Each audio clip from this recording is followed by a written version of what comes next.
Okay, so let's solve another passport problem involving buoyancy. So this is our second right? Na video for buoyancy. Yeah. It's the first one. Touch ko na lang. Ayan, sige, let's solve this. Sa passport, lumabas no? November 2017. Isa si CRF. So cylinder boy, um, go tayo ng 2D lang. Hindi ko kaya mag 3D eh. So, 2D lang. Yan, butas. Ay, nangyari. Ayun, maglolo ko. So, cylinder boy. Lagay ko na yung dimension.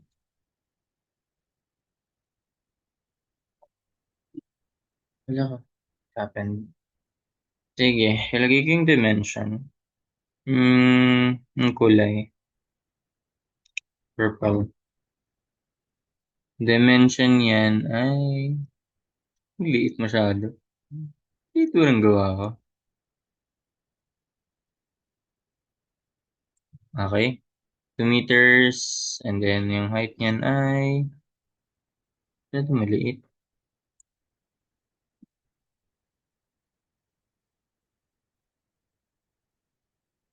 Ito maliit yung figure.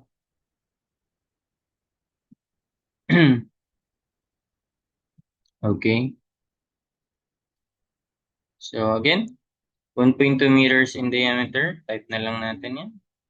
Matamad ako. Small letter D for diameter kasi capital D ang gamit natin for draft. 1.2 meters in diameter, 2 meters high. Ang H ay gamitin natin as capital H. 2 meters high. Okay. Weighing 800 newtons. Okay, lagay natin yan. Acting sa center of gravity. Para sa weight, center of gravity. Pag buoyant force, center of buoyancy. Ganun lang. So, having a weight of, ilan yan? 800 newtons. Pero nakakilonewtons, edi gawin na natin 0.8 kilonewtons, no? 0.8 kilonewtons. Same sa isang problem. Okay? So, was being held by a stable, was being held stable by a cable connected to a 0.5. Okay? May cable daw, so may tension dito. Held stable. Tapos, anchor block. Okay, so, uy, parang ano yan concrete yan Laki naman na ito. Gawa lang ako irregular shape. Yan. Ang unit weight ay 24 kilonewtons per cubic meter. Sulat ko na lang at walang gamma sa pad ko. 24. Ay, kilonewtons pala yun. Kala ko kilonewtons per cubic meter. Dali ako dun It'll be weight ng block. W sub B. Kilonewtons in air. Ibig sabihin, yun na yung ano niya. Yun na yung weight niya talaga. Okay, ayan, 24 kilonewtons. Okay. So, duplicate ko na lang to. Ayan. Ang liit ba masyado? Sige, pagtapos naman na nito So, the cylinder floats in seawater. Okay, sabi seawater daw. Lagay natin. Dito yung tubig. Hindi pa natin alam. Ang sabi, anong draft? With a draft of 0.3. So, yun lang yung ganito lang. Kasi, 1/3, 2/3, tapos yung buong, ay hindi. Ano ba to? 2, no? So, baga 1 to. Ang 0.3 ay nandito lang. Kalahati niya is 1, so ang 0.3 ay dito. Mga dito banda. Yun lang yung draft. So, cylinder floats with the seawater. Oh, seawater. Take note, seawater. Yun yung ano natin. Ay, kaya pala, ang liit. Gamit ko kasi kanina So, dito ko na lang ilagay yung specific gravity niya. Dapat alam na yun. 1.03, di ba? Yung gamit nyo dyan? 1.03 ba? 1.025? Ano ba gamit dito? Okay, 1.03 naman. Ito pala. Specific gravity of sea water is 1.03. Okay. Okay, tama nga. Pero yun din naman kung hindi binigay, ayan, pag sea water. Specific gravity 1.03. Unitless yan. So, sige. A cylinder floats in seawater with a draft of 0.3 pala, no?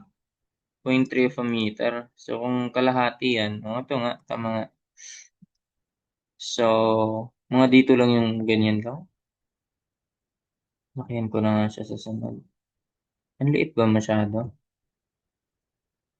Yan. So, 0.3 lang daw to. 0.3 meters draft. Usod ko nga to. Dito na lang yan. Tapos, dito yung draft na. 0.3 meters. So, ayan. Tama.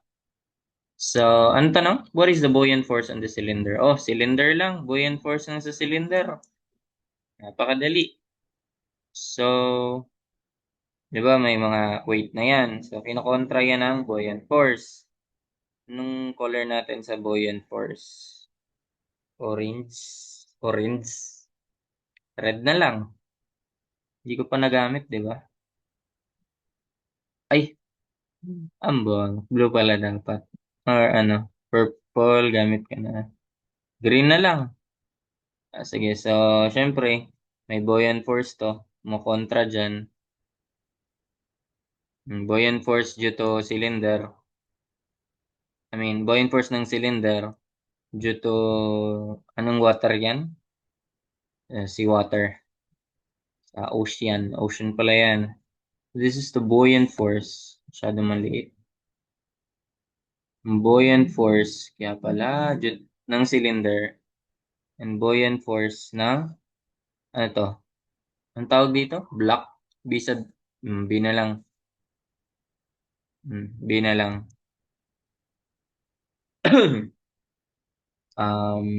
Para ano nga, concrete nga siya. No? Tapos ano lang, 1 cubic meter lang siya. Pero tignan natin, tatanong ba yan? Hindi mo na kailangan kunin eh. Sige, so to solve for the first one, what is the buoyant force on the cylinder? Ito lang yung part 1, part 2. Ang buoyant force ng cylinder, syempre weight ng cylinder, motion of forces along Y lang yan. Weight ng cylinder plus weight ng block is equal to buoyant force ng cylinder plus buoyant force ng block. Weight ng cylinder, meron na tayong value niyan. Weight ng block, meron na rin. Yan. Pero ang tanong lang pala no ay ano, buoyant force lang pala. Okay. So ito na yun, no? Wait ko na lang dito. Buoyant force ng cylinder ay unit weight ng water, seawater, times volume ng displaced. Yan lang yan. Ano yung volume na de-displace niya? In this case, unit weight ng seawater, so may specific gravity. Di ba? Anong specific gravity? Unit weight ng liquid over unit weight ng water. Pero ang unit weight ng liquid, pwede naman pala yung maging unit weight ng solids kasi this formula, yung standard na, ano natin, standard object natin, which is water. Ginagamit yan kapag solids and liquid. Pag gas, air naman ang ginagamit natin. So that'll be 1.03. 1.03 times unit weight ng water, 9.81 kilonewtons per cubic meter. Okay na yan. Times volume displaced. So, yan. Area lang yan ng circle times draft. No? 5/4 times diameter, 1.2 squared, times yung height niyan, 0.3. Yun lang yung draft eh. Ayun, ilan yan? Ito pa yung kanina ko ah. Mag-solve ako ng simple lang naman. Quadratic. So, sige, 1.03 by 9.81 by 5/4 diameter squared times 0.3. Ayan. 3.43. 42, 43. Store na ba yan natin? Buoyant force ng cylinder. Store ko yan sa C. Trip ko lang, cylinder. 3.4. Okay, mag 3 digits tayo. 3.43 kilonewtons. Store natin yan sa C. At buoyant force ng cylinder. Bakit kailangan yan? Next, determine the tension in the cable. Kaya iba naman pala yung case na yung sunod. Okay. Magkaiba pala sila. So, pwede ko ba i-adjust na lang to? Duplicate ko tapos adjust ko na lang. This is the first one. Sunod, tension in the cable na. If the top of the cylinder is 0.6 meters above water surface. Yung top naman ng cylinder is 0.6 above. So bababa na to. No? Tama ba? 0.6 above. 0.6 above. Big sabihin, 1.4 ang draft niya na. So, lalalim siya, bali. Duplicate na lang natin yan.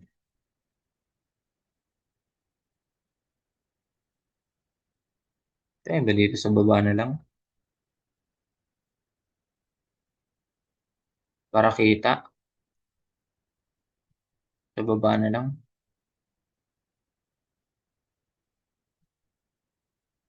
Ayan. Okay.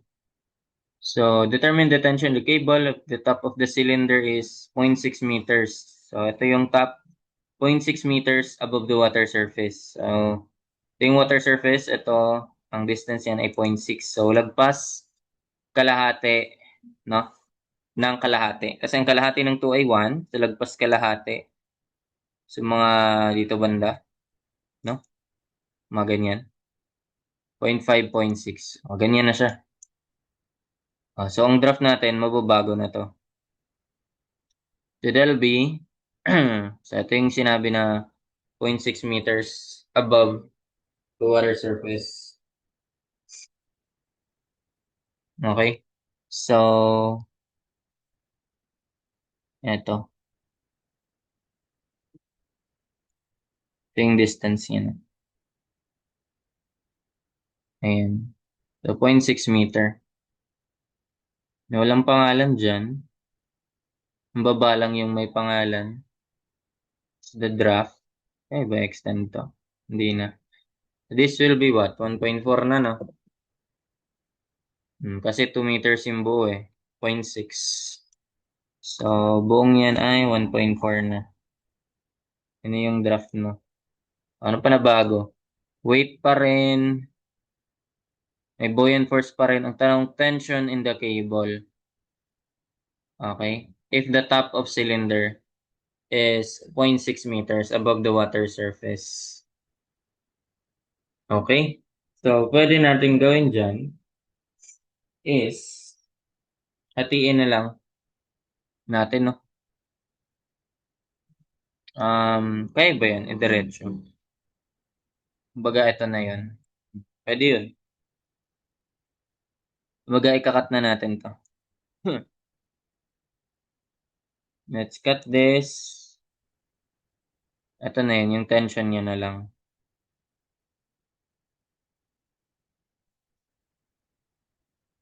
Gawin ko na siyang straight line ko. In this case. So, may weight ka and buoyant force. Yung buoyant force mo, mag-iiba na rin pala, no? Ano ma-change dyan? Yung height lang naman. Palitan na lang din natin yan real quick. So, may tension ka. Siyempre, pababa naman yun. 'Di ba? Kasabay siya ng weight. So, ito, usad ko to. Para gitna yung tension. Yung due to cable. Ayan na yung tension natin. Tension. Kaya na ba masolve yan? Tension. So, ito ang buoyant force. Papalitan natin lang yan. Mapapalit lang dyan ay unit weight. Yun pa rin, 5/4 diameter squared. Ito lang ang mababago. Imbes na 0.3, Gagawin na natin yung 1.4 ng ano nun. Right? 1.4 na ang draft nun. Palitan mo lang yun sa calci mo. 1.4.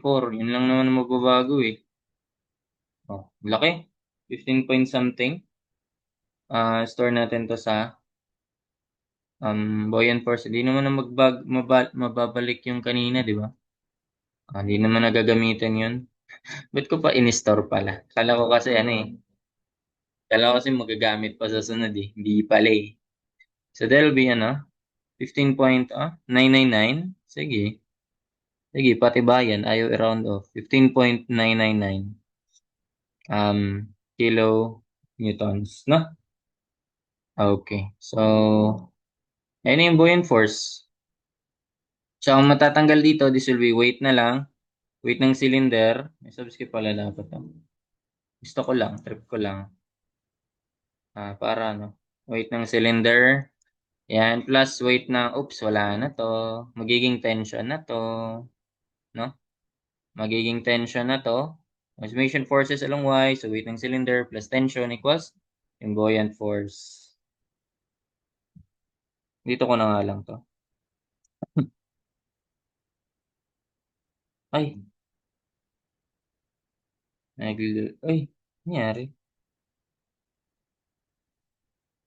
Okay, yan. So, buoyant force dito. So, ano nangyayari? Tanggal din to. Wala na rin yung buoyant force ng sa, ano yun? Block. O, ito na lang. Masasolve mo na si T. Rearrange mo na lang. So, that'll be, minus WC lang pala. Ayan, minus WC. Tinamad pa magre-write, no? Ayan lang. Minus WC. Ang tension natin ay buoyant force. That'll be, ayan. So, ayan na pala yung buoyant force, di ba? Bawas mo na lang yun. Nakastore pa rin ba yun? Answer na lang yan. Minus mo sa height ng cylinder, 0.8. So, ayan. Laki. 15.2, 15.19.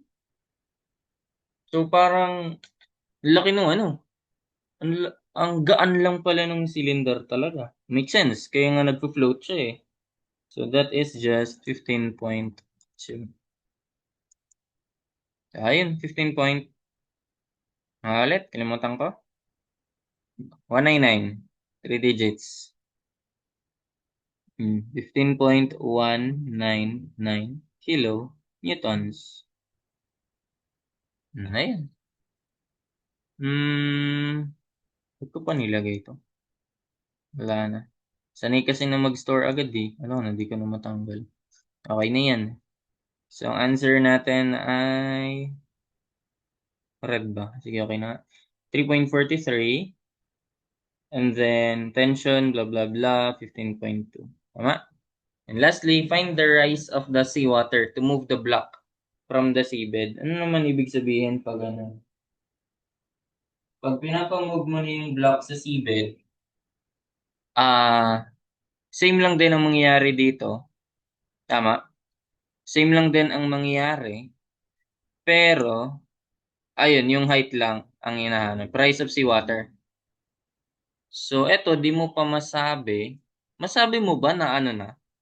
Check nga natin, no? Masasabi mo ba na angat na yung ano nito? Na lift up na yung, tawag nito, yung block in this case? Sige, curious tayo. So, gawin natin. Check natin. Sige, tignan natin lang. So, kung isa-separate ko yan, ayan. So, that'll be, meron tayong tension din. By action, ito pala.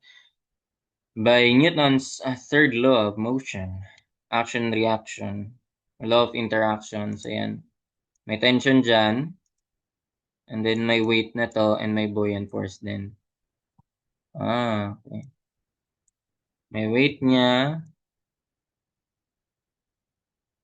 and may buoyant force din. Pinamad na, no? Pinopia na lang lahat.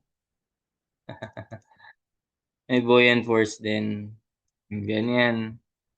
So, may tension ka na Sige. Ito store ko. Sa C talaga. At cable to eh. Tama? Buoyant force. Ay, hindi. Ito pala. Yung isa pala. Cable. Gusto ko lang. C.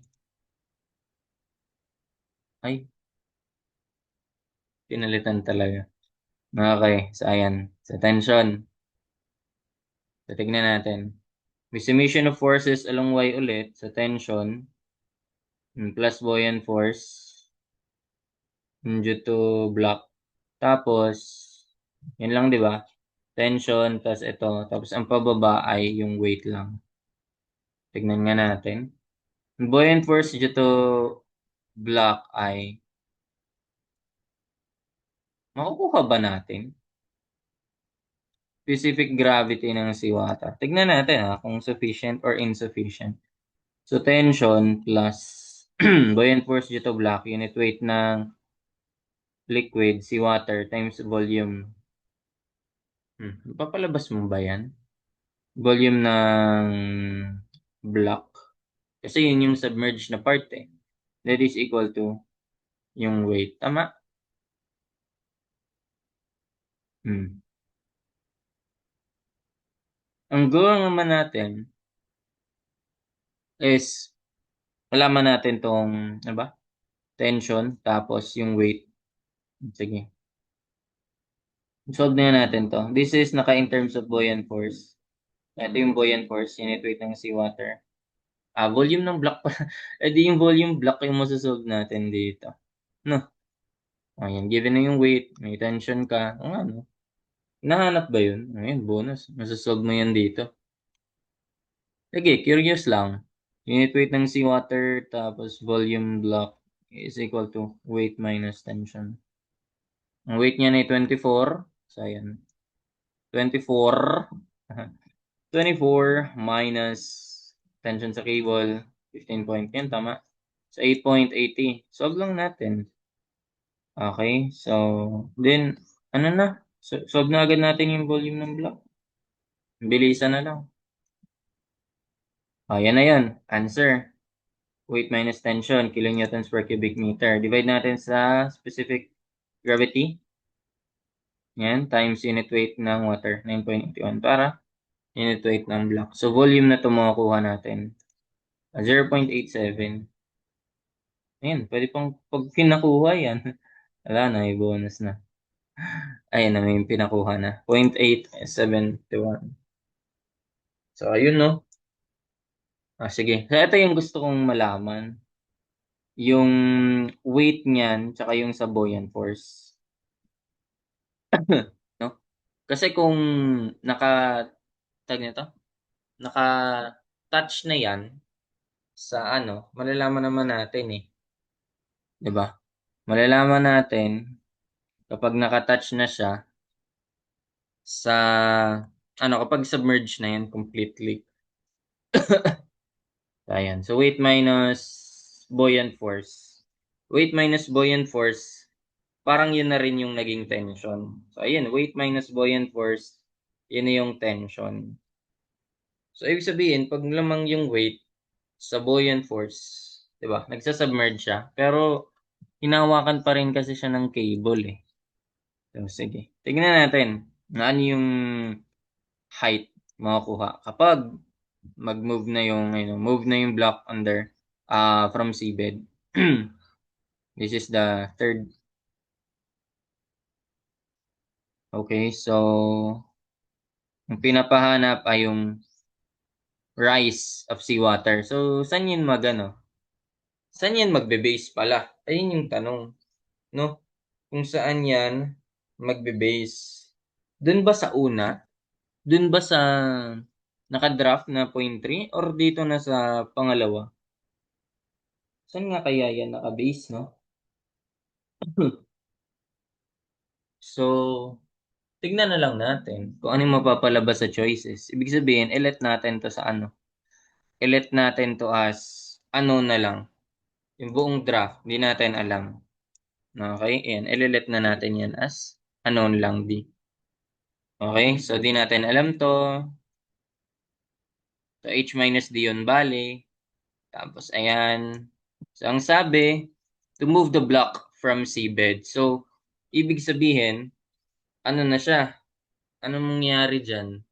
Um, okay. Nagets ko, ayun yun pala yung kanina. Oo nga, no? Sige. So, initially pala, yun, since sinahanap yung pagkaalis na ng block sa seabed, yung di na siya nakatouch. Hindi ko pala nilagay. So, dapat ilagay ko na ito yun, no? Ayan. Nakatouch siya dyan. Initially. Ganun. Tapos, ito rin. Okay, yung mga tanong kanina ay regarding ano lang. Regarding what lang. Iniisa-isa yung buoyant force muna. Ito. Tapos tension. Kasi di pa talaga natin nagamit to, yung buong equation. No? Di pa natin nagamit yan. Dito natin magagamit sa last. Okay? So, to move it, magkakaroon na yan ng buoyant force. So, actually, ito pala dapat yung ginamit ko. Hindi pala yung isa. Tanggalin ko lang. Ito pala dapat. Yung unang problem. Kasi kumpleto yung... Ayan. Okay. So ito, aangat lang natin somewhere kasi sabi aangat naman talaga yan. Then draft na lang to. Ay, sige na. So ito, draft na lang siya. Ayan na yung unknown sa atin. Ano nga kaya mapapalabas natin dito? Kasi may ganun na tanong din madalas sa Geotech eh. Kung ano yung maging reference mo, kung yung initial problem ba, o yung sa sinundan niya na, di ba? Medyo nakakalito rin sa part na yan. So in this case, ayan. So gagamitin na natin. Tama lang pala. Gamitin ko rin pala talaga. Sige. So, ayan, for equations, for forces, no? Weight ng cylinder plus weight ng tawag dyan, block equals buoyant force ng cylinder, buoyant force ng block. So, ang buoyant force ng cylinder, di mo na rin magagamit yung kanina kasi magkaiba na sila ng draft eh. So, yun nga yung pinapahanap, no? Sige. So, that'll be weight ng cylinder ay, yan, 0.8. Ano na tayo niyan? Plus weight ng block ay meron na rin nun. Ito mababago, buoyant force ng cylinder. Ang buoyant force ng cylinder, unit weight ng... Rekta na natin. Alam naman ano. So, kumbaga, yun na naman. Di na naman siya ma-undo. So, specific gravity, 1.03. Unit weight ng water. Okay na yun, di ko na yun 9.81. Tapos, volume ng submerged na part. So, that'll be pi over 4 times diameter squared. 1.2 squared. Di ko na ma-undo. Times yung draft, yung height niyan. Right? Tapos, add mo sa buoyant force ng block. That will be, ayun, kailangan mo talaga siya. Buoyant force. Yung sa block. So, ano yan? Unit weight naman yan. Same lang din na 1.03 unit weight ng water times volume niya lang. Volume ng block. Di ba nakuha na natin yun? Tama ba yun? Tama ba yung ginamit natin? Eto kasi magkaiba sila, no? So, ayun. So, wait lang.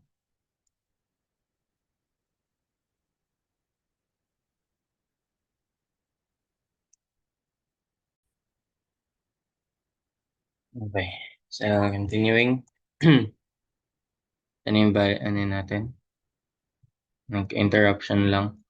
So, may weight of cylinder na tayo. Weight ng buoyant force.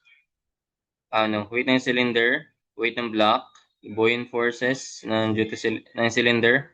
buoyant force ng block. So ito, buoyant force ng block, may volume pala ng block, 0.5 cubic meters. Kaya na, kompleto na, no? Then now we can solve for the draft.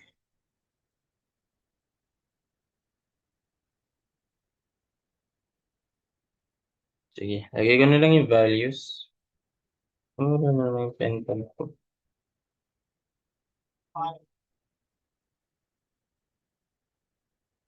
This one and that. May value na. Wait, that's 0.8. Ito naman yung block ay 24. Then, okay. Usual. Ito, 0.5. So, ayun. Nasa-solve na natin. So, ang draft ay, ang tanong na lang, sige. So, let natin yan as x. 0.8 plus 2.4 is equal to 1.03 by 9.81 times pi over 4. Diameter ay 1.2 squared, then times the draft. X na lang natin. And plus 1.03 times 9.81 and times 0.5. So this is the draft. Ay, wait lang. Bakit nag-negative? May mali ba ako? So 0.8 plus 2. No. It's not 2.4 but 24. Dali ako dun. Ayun lang. Hindi naman pwede mag-negative yun eh. So, ang baba na lang, ayun, tumaas yung draft. So, ang draft niya ni 1.7. Oh, tama lang pala yung estimate ko. 1.5, 1.6, 1.7. So, 1.728 ang draft. Lagay natin yan sa D. So, tignan na lang natin kung saan yan nakabase. So, ang sabi, kung kanina ay 0.3 meters, D minus 0.3. Yan, 1.428. Ayun na. So, ayun nga. Pero kapag ang sabi niya, 0.6 meters above the water surface, ang baga ito ay 1.4 na yon, pwede ba yan? Wala naman sa choices yun eh. O, pag minus mo sa 1.4, ito yun kasi yung isipin mo kung saan siya nag-reference. Pero pag ganyan, alam ko kasi sa geotech kasi, lalo na dun sa ano, tawag doon, yung mga constant head, variable head pala, flowing, ay yung, ano yun? Um, fine, falling head test, kasi fine inisip ko, fine grain soils yun eh. So, di ba kapag pag nag-change yung head niya, so naka-refer siya sa sinundan na problem. So, yun lang yung dito. Pero, hindi mo naman mapapalabas din yung sa ano. If ever ito yung tinutukoy na 1.4, so di mo rin naman mapapalabas. So, wala rin naman sa choices yun. So, draft minus 1, minus 0.3 lang. So, that's 1.428. Okay? And, is that it? Ano ba yung answer? Firm natin? Okay. So, that's it. Ayan. Hindi ko sinulat dito. Sulat ko na lang para may ano tayo. 1.428 of a meter. So, draft lang yan. So, ibawas mo yan sa original para makuha mo yung rice. So, nasa choice ba yan? Ay, ano ba yan? Mali pala ako. Mali pala to. Okay, mali pala yan. So, ang draft natin talaga ay yun, 1.728. Okay? So, 1.728 per meter. Para makuha mo yung change in height, change in y, and that is just change in h, ano ba? Height. Delta H na lang kasi di naman ako gumamit ng Y eh. Delta H ay yung draft bawas mo sa original na pointer. Yung draft na nakuha natin, bawas mo lang sa original. Again, in this case, nag-refer tayo sa ano, sa original problem. Tama, 1.428. Pero may case din na kailangan mo mag-refer sa sinundan niya. So, yun, check nyo na lang din. No? Ayan. So, umangat siya ng 1.428. So, from 0.43, ayan, from 0.3 dito, kailangan mo siya iangat ng 1.428 para ito ay ma-lift na. Pag na-lift na to, ayan, magana ka, magkakaroon na ng buoyant force dito. Ito kasi yung sabi, balikan natin yung problem. A cylinder buoy 1.2 meters in diameter, blah blah blah, was being held stable by a cable connected to a 0.5. Ayun. Anchor block weighing 24 kilonewtons in air. So, endo dito, masasolve mo ba yung ano? May weight ka ng cylinder, may weight ka ng block, may buoyant force ka. Makuha mo yung buoyant force ni Bay. Ayun, sinolve yung pang-solve natin. Ba yung ginawa ko dito? Curious lang. Sige nga. May buoyant force ba si B kapag ganun? Kasi nakaano siya eh, nakasayad pa siya eh. 'Di ba? So, weight ng cylinder ay 0.8 plus 24. Weight ng buoyant force. Weight ng block. Then, minus ko sa, eto, yung buoyant force ng cylinder. Yun pa rin naman yun, 3.43. Tignan natin. Meron. Ang laki.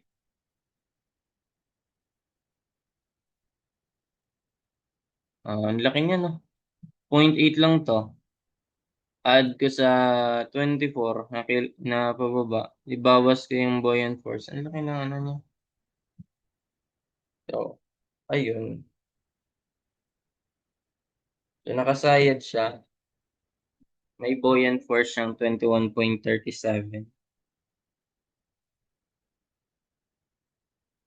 Sige, and that's it for this problem.